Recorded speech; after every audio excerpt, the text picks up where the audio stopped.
உன்னை திருத்தி நல்ல வழிக்கு கொண்டு வர்றதுக்காக அண்ணியும் நாங்களும் ரொம்ப கஷ்டப்பட்டுட்டு இருக்கோம். ஆனா நீ இருக்க ரொம்ப மோசமா போயிட்டு இருக்க. உனக்கு என்ன துணிச்சல் இருந்தா அப்படி லீவு கேட்டு படத்துக்கு போயிருப்ப. அவங்க சொல்றத சொல்லட்டும், நாம பண்றத பண்ணுவோங்கிற முடிவுக்கு வந்துட்டா இவ. அதனாலதான் நம்ம யாரையுமே மதிக்காம இவ போக்கிலே போயிட்டு இருக்கா. மது, நீ ஸ்கூல்ல போய் சொல்லி படத்துக்கு போனதே தப்பு. இதுல தம்பி தங்கச்சி 2 பேரையும் நீ படம் முடிஞ்சு வர வரைக்கும் பார்க்லயே உட்கார வச்சுட்டு போன பாத்தியா?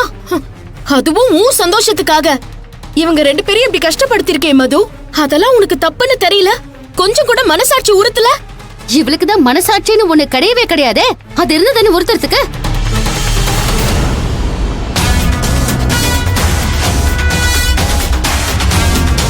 இதுக்கெல்லாம் காரணம் கர்த்தாவே இதோ நிக்கிறாளே இவதான்.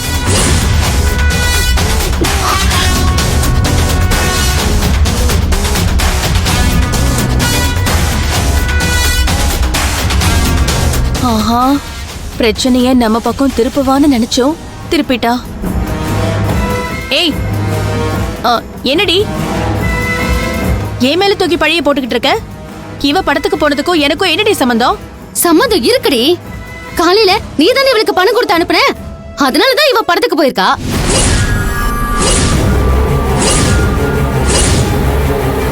இவ என்கிட்ட நோட்டு வாங்குறதுக்காக தான் பணம் வேணும்னு கேட்டா. அதுக்காக தான் நான் கொடுத்தேன். அதை வச்சு இவ படத்துக்கு போனா நான் என்ன பண்ண முடியும்? நீ இவ படத்துக்கு போகணுங்கிறதுக்காக தாண்டி பணமே கொடுத்திருக்க.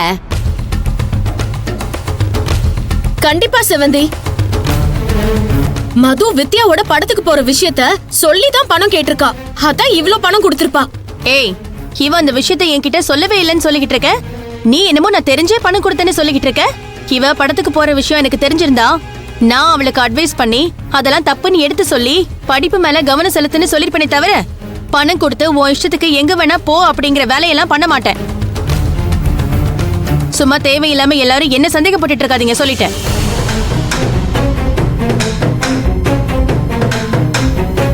ஏய், என்ன உன்னை எப்படி சந்தேகப்படாம இருக்க முடியும்?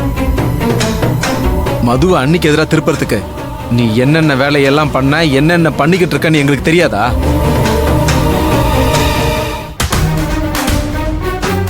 இவள அந்த வித்யா ஸ்கூல்ல படிக்க விடாம கெடுக்கிறானா, இங்க வீட்ல இவளுக்கு எல்லாத்தையும் சொல்லி கொடுத்து கெடுக்கிறதே நீதான். நீ மதுவுக்கு பணம் கொடுத்திருக்கனா, சிந்து சொன்ன மாதிரி உனக்கு நிச்சயம் மதுவும் வித்யாவும் படத்துக்கு போற விஷயம் தெரியும்.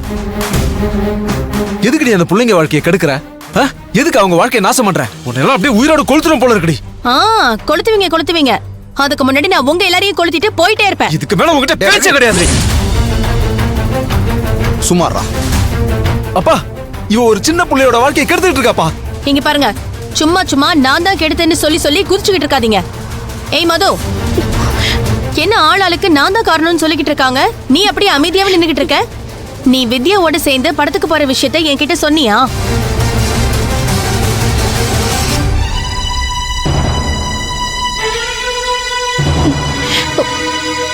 உங்ககிட்ட நான் சொல்லல சித்தி, போய் சொல்லிதான் பணம் வாங்கிட்டு போனேன்.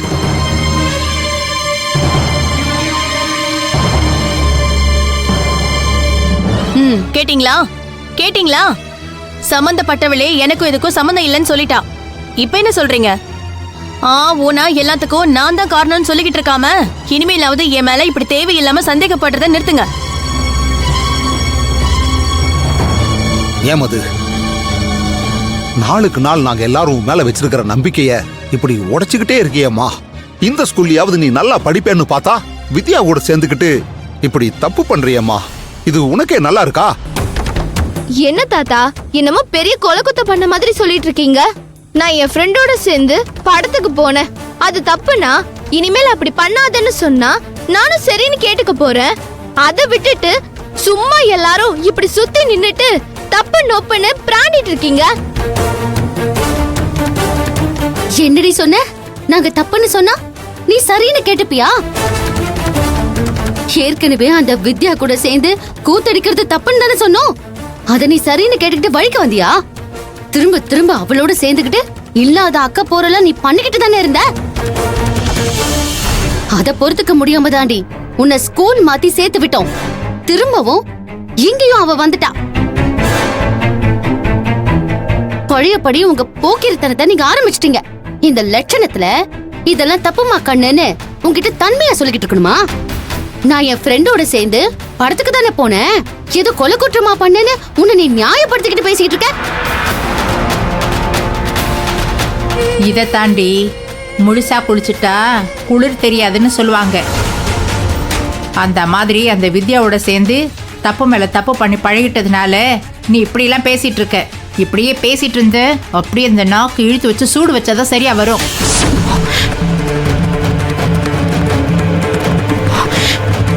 இங்க பாரு மது, நானும் உனக்கு எவ்வளவோ பக்குவமா எடுத்து சொல்லிட்டேன். ஆனா நீ அதெல்லாம் காதலியே வாங்கிக்காம உன்னை நீயே கெடுத்துக்கிற. உன் லைஃப் ஸ்பாயில் ஆயிடும் மது. உன்னை நான் கெஞ்சி கேட்டுக்கிறேன். நீ அந்த வித்யா கூட இருக்கிற ஃப்ரெண்ட்ஷிப்பை மட்டும் கட் பண்ணிடு. அதுதான் உனக்கும் நல்லது, எல்லாருக்குமே நல்லது. என்னால வித்யாவோட ஃப்ரெண்ட்ஷிப்லாம் கட் பண்ண முடியாது ஆண்டி. அவ எனக்காக உயிரிய கொடுப்பா. அப்படி ஒரு ஃப்ரெண்ட் அவ. அப்புறம் என்னமோ சொன்னீங்களே, அவளோட சேர்ந்தா என்னோட லைஃப் ஸ்பாயில் ஆயிடும்னு. அவ என்னோட ஃப்ரெண்டா கிடைச்சதுக்கு அப்புறம் தான் நான் நிம்மதியாவும் சந்தோஷமாவும் இருக்கேன். உண்மையிலேயே என் லைஃப் ஸ்பாயில் பண்ணணும்னு நினைக்கிறது யார் தெரியுமா? இதோ இவங்கதான். ஏய், மது,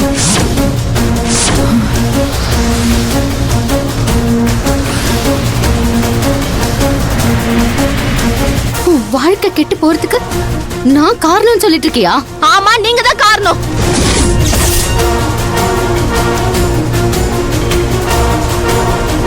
நான் காரணம்னா எப்படி? எனக்கு புரியல. நான் வித்யாவோட சேர்ந்ததுனாலதான் சரியா படிக்க மாட்டேங்கிறேன், சரியா மார்க் ஸ்கோர் பண்ண மாட்டேங்கிறேன்னு வீட்ல இருக்க எல்லாரையும் எனக்கு எதிரா திருப்பி என்ன மன உளைச்சலுக்கு ஆளாக்கி சரியா படிக்க விடாம சைக்காலஜிக்கலா என்ன டார்ச்சர் பண்ணிட்டு இருக்கீங்க. என்னடி சொன்ன? நான் உன்னை சைக்காலஜிக்கலா டார்ச்சர் பண்றேனா? போடு, நல்லா போடு. சமந்தி வேண்டாம். போடு. நீ பண்றது தப்பு இல்லாம என்ன தப்பு சொல்றியா? விடுமா. ஏன் இப்படி பண்ற? வேண்டாம் விடு. பண்றதெல்லாம் பண்ணிட்டு கடைசியில என்ன குறை சொல்லிட்டு இருக்கியா? சமந்தி நிறுத்துமா. அன்னிட்டு வேணா நீ. ஏமா புத்தி கட்டு போய் பண்ற புள்ளைய அடிச்சு என்ன ஆக போகுது? கொஞ்சம் பொறுமையா இருமா, பேசிக்கலாம். ஏங்க, அவளுக்கு புத்தி எல்லாம் கெட்டு போகலங்க. திமிர் பிடிச்சு போய் திரியிறா. அதனாலதான் அவ அடங்க மாட்டேங்கிறா.